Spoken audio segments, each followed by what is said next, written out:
practiced historically and how it's still practiced today. So it's not going to be super ancient, but I did want to start with this shoe, which you might know was the oldest ever shoe that was discovered in the Armenian caves in Armenia. And this was hand-stitched, so it's probably not embroidery how we think of it today, but it shows that Armenians have been working with their hands and with needles for centuries and even millennia. And a little, one of them's something's missing, but that's okay.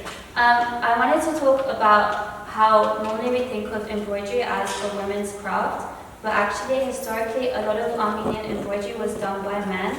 So I wanted to start with church embroidery because this would have been done by men like hundreds of years ago. And there were guilds in Istanbul and in modern Armenia where this was practiced.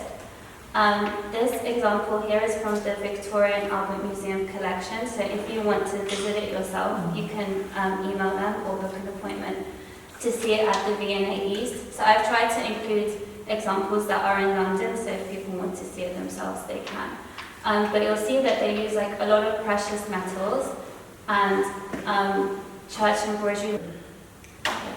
And this is another example here in London. So this is in the collection of Sobsarkis Church in Kensington. They don't use it so much during service today, but if you ask to look at it, they will show you, just like they showed me.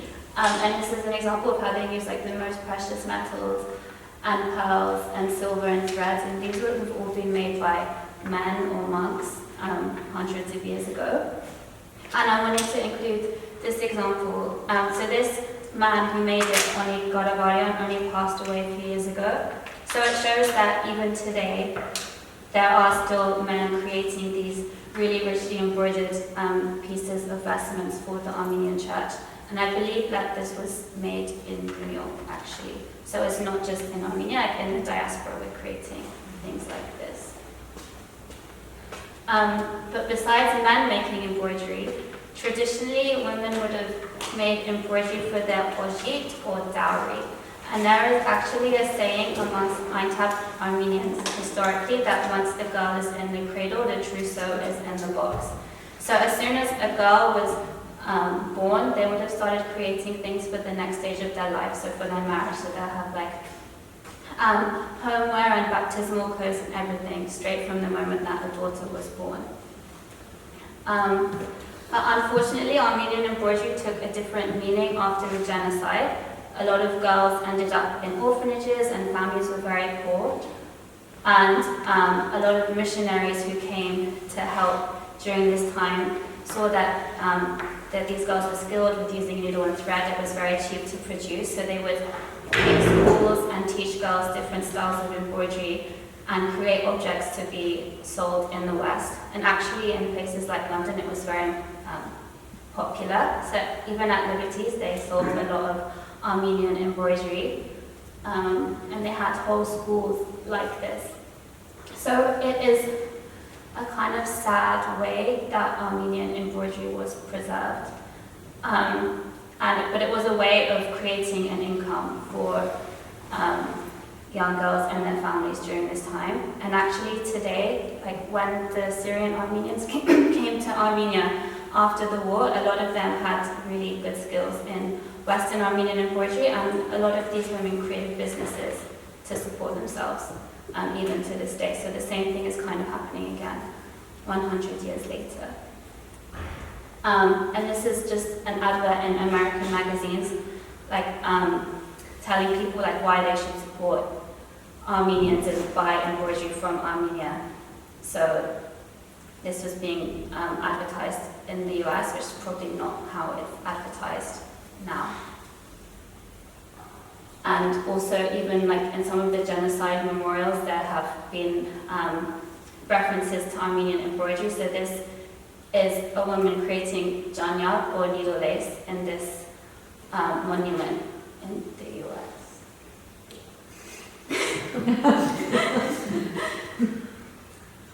And I also wanted to show this. So this is a sample book of a young girl who left Western Armenia like around the time that the genocide was starting. Her name was Catherine, and she moved to Cairo.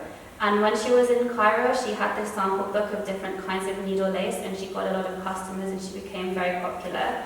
And because of this, somehow some of her patrons helped her move to the US. So her skill in embroidery helped her get safety in America.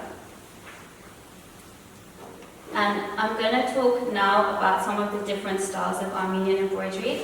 And most of the main different types are named after the cities and villages where they came from. So it's just a map to show you. I mean, I'm sure people here already know how big Armenia has been and where Armenians have lived, but how diverse and spread out all these different towns and villages are. So I'm going to start with Marash embroidery. These two examples are both also in the V&A collection if you want to see them. It's also the kind of embroidery on my dress. There's actually two kinds of Marash embroidery, but this is the most famous. It's sometimes called Husbad's guard or Kartna guard or secret sewing, because on the reverse side, so you can see on the bottom side, you can't really tell how it was made. So it's a secret, someone has to teach you how to do it. And the picture on the left, you can't really see it so well, shows you a little bit of how it's drawn before you do it. So with Marash embroidery, it's not a counted embroidery, the design would be drawn on the fabric, and then people would stitch on top of it. And often it was done on cotton, because historically they cultivated a lot of cotton in Marash. And historically, they actually had a separate lady to draw the design, and then the embroiderer would embroider on top of it. And historically, they would do it, they would dip a pen in indigo to draw the pattern. And if it was dark fabric, they would make a solution out of starch and water so that the drawing would be white to stitch on top of. And these are just some of the designs that are in Marash embroidery. You'll see that the words kind of look Turkish. That's because this is Ottoman times and most Armenians would have spoken Turkish and Armenian. So the one on the left is the cup, in the middle is the watch, and I believe the one on the right is the almonds. And I just wanted to include this extract from a book which said that on Marash embroidery that it was very popular in London during the genocide. So British people were helping Armenians by buying this embroidery. And this picture is to illustrate how Marash embroidery is done. So it's done in two stages. You create a grid. I've done it in two colors. So, and then you weave the pattern in between the grid to create this big full shape. And then you'll notice that it kind of looks like crosses. And some people think that because it looks like crosses, that's why Turks and Kurds who also lived in Marash didn't actually adopt this kind of embroidery for themselves. Now this is the second kind of Marash embroidery. It's known as Hartagar, and it looks almost completely different, but it was very popular in the region as well. And it's more of a flat stitch, sometimes called the Zaytun stitch. It often had birds and tulips in it. And this is an example as well. So from the back of the other kind of Marash embroidery, it also has very small stitches from the back. There's a connection problem. Next I'm going to talk about needle lace or janyogs. And this would have been done by Armenian girls across Armenia. And it's literally done with just a needle, a finger, and a piece of thread.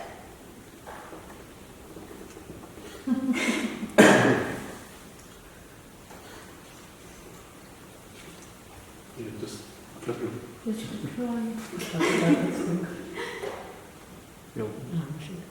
Just carry on. Just move it around. You don't. It's made out of knots and loops. Often it was done purely in white, and like most traditionally it's done in a circular motion.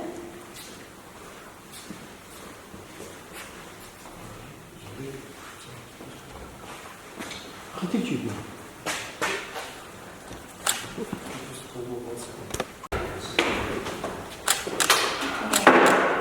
So these are janyags. The one on the left is probably the one that you're most familiar with seeing.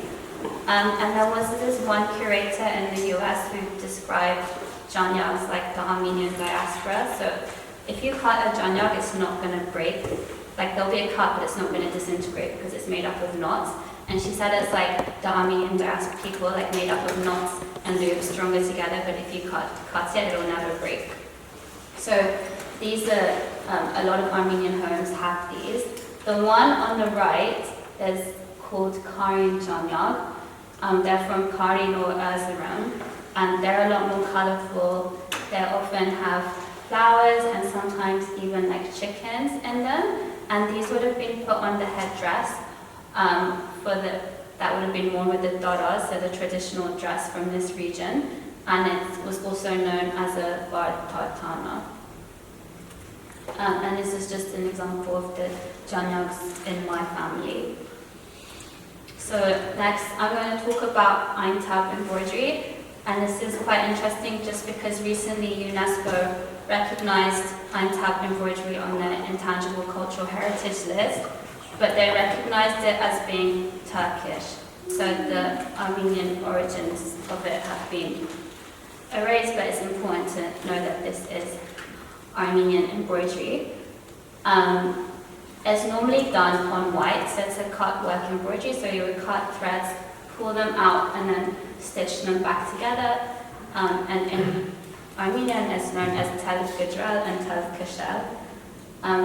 It's really difficult, but really beautiful.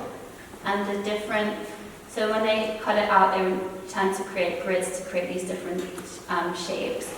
And when they stitch it back together, these different stitches have their own names and meanings. So the one like on the right, like those are almonds. And at the bottom right, the one on the right is lentils, and the bottom right is almonds. And then this piece here, like coming out of the star, this is a tree of life.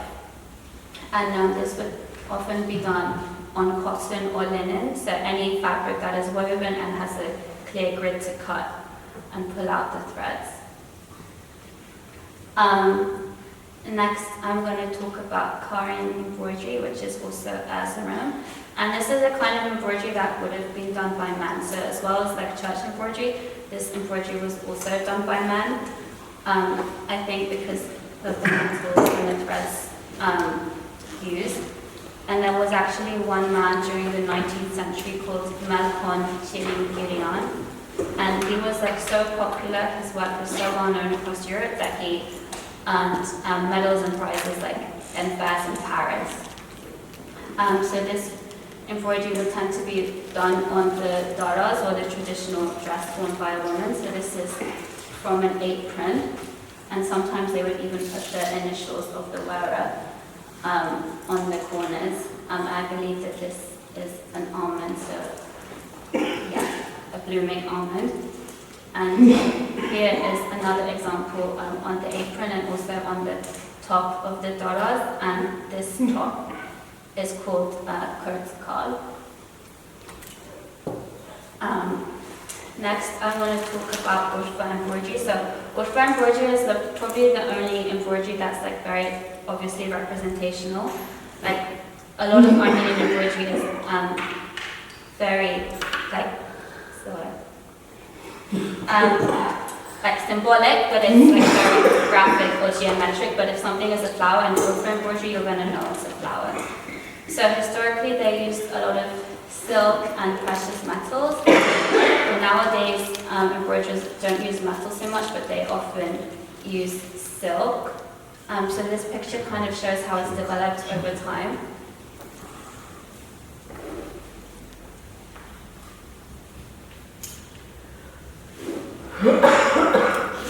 So the one on the right is metal, and this is a historic piece of embroidery that's very delicate and quite old. The piece in the middle is a contemporary piece of embroidery, and this is all done in silk. The picture on the left isn't actually embroidery, it's a painting, and the story of this painting is really interesting. So there is a series of 232 drawings and 16 paintings that were made by a German man named Bruno Eckhard. During the Armenian genocide, Bruno and his brother went as missionaries to work in Urfa, but Bruno had trained at an art school in Berlin, and he really admired the local embroidery, so he wanted to create pictures to exhibit at an exhibition in Berlin. During the genocide, he married a local girl, but he unfortunately died. Several years later, his widow moved from, I think she ended up in Romania, and she moved to Soviet Armenia, and she donated these drawings to the National Gallery of Armenia, so all of these drawings are in the National Gallery of Armenia collection. Next, I was going to talk about embroidery from Kilis, which is more like applique, so it uses two different colors of fabric, and it's kind of like paper cutting. So you make cuts in the fabric, and then as you sew it, you fold it over and you stitch it on to create these patterns and a different color on top of the other fabric. And these are just a few examples. It's often quite geometric, and they often have birds in it. Next is Silva's embroidery. This is from Sebastia, and it's very colorful. They use 7 different colors of thread and then a darker outline. It's very geometric, and here you can see kind of how it's done. So they do the color first and then do the outline afterwards. So this cross shape in the center is actually a tree of life, and then these are tulips and flowers all around it. And then this is Van embroidery. These pieces are also in the Victoria and Albert Museum collection. Van embroidery, when it's done, it kind of looks like there's holes in the fabric, but it's kind of like a double-layered cross-stitch. Quite hard to explain. This figure of the man isn't that common, but this, which kind of looks like Arabic writing, this bit in the center is actually a labyrinth, and you'll see this a lot in Van embroidery, and they often have this drawn thread work around it. They also had other geometric shapes and these like coffee pots, the inclusion of metal as well, like they did with Urfa embroidery. Sometimes they would mix Urfa and Van stitch together. And then I also wanted to include cross stitch, which obviously isn't like many different cultures use cross stitch, but Armenians also did too, particularly on the aprons that went with the daras. Again, this apron is from the Victoria and Albert Museum collection, and I believe that it's from Sassoon. And here's some pictures of like a woman, how it would have been worn with the daras, and some other examples of the cross-stitch apron. What's quite nice about cross-stitch is we don't have a lot of pictures of people doing Armenian embroidery and like seeing the embroidery in progress, but we do have one picture of these women from a village near Van doing the exact piece of this shirt, which was for a man near Van. And these different patterns also have their own meaning. So the 4 sections in the center, these are the 4 elements, so earth, wind, water, and fire. And then around it, these are actually dragons. So there's a lot of dragons in Armenian culture, and they can be seen as a symbol of protection. And then this is just a modern example. And then I quickly wanted to talk about how in Armenia today people are still preserving Armenian embroidery. So on the left is a picture from a workshop at the ARS in Yerevan, they do workshops on Armenian embroidery almost every week, and they also sell Armenian embroidery to fund their activities. And then at the bottom right is a fashion show that was held by Derion Cultural Center. They create a lot of historic recreations of dollars, so they did a fashion show at the Cascade in the center of Yerevan.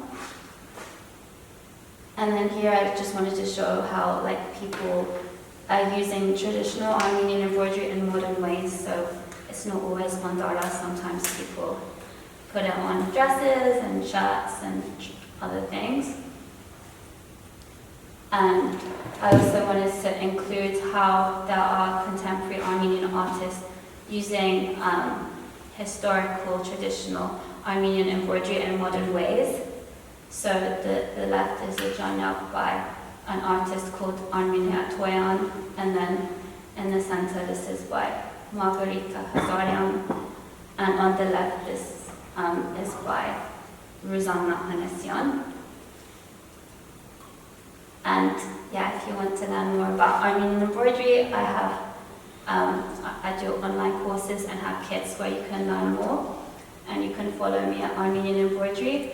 But I also have a page of resources of articles and books for anything that you might want to learn more about on my website.